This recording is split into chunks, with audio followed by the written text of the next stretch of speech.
This is Monty with Bill Brothers Roofing and Solar. Started my digital inspection. We are at a manufactured home in the Carlsbad area, and for these inspections we always like to start underneath the eaves just to get an idea of the wood condition.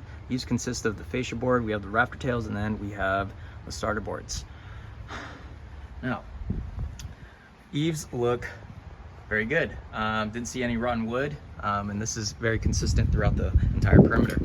Now what we're looking at here is kind of interesting. We don't see this too often, but this is a flat specialty concrete tile roof, and then this is laying on top of modified bitumen torch down.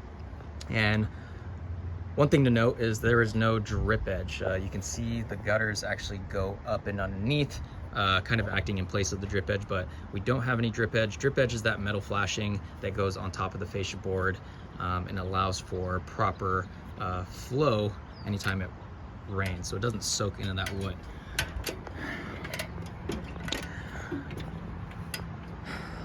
So with this kind of tile, it's actually discontinued.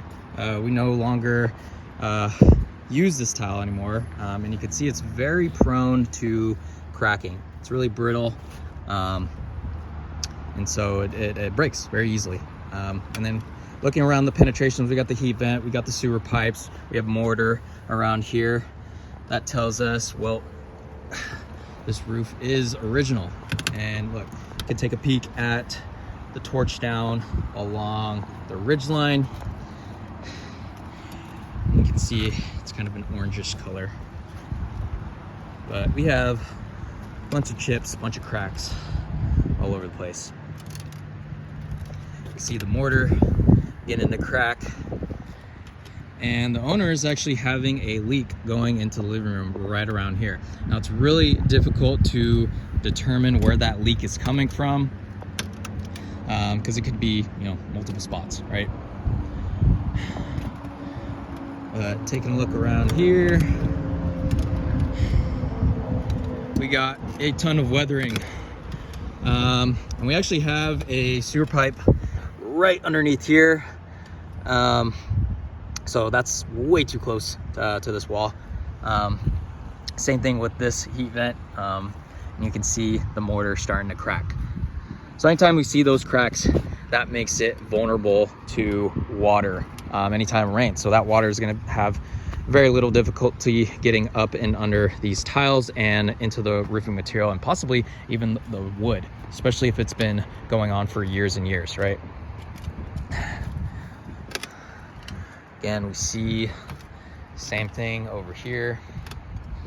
A couple of repairs. And this is the carport. So you can see this awning has the same thing. We get a good look at the torch down and the tiles. So this is going to be the same thing under here. Another thing we want to look out for is out of use, or satellite dishes that are no longer in use. We never want to see a satellite dish bolted into the roofing material. Again, that is essentially 4 points of access for the water to get up and under the roofing material and down into the wood. So we never want to see this, and you essentially never want to bolt this into the roofing material. So, ideally you want to put it into the wood, right, on the fascia.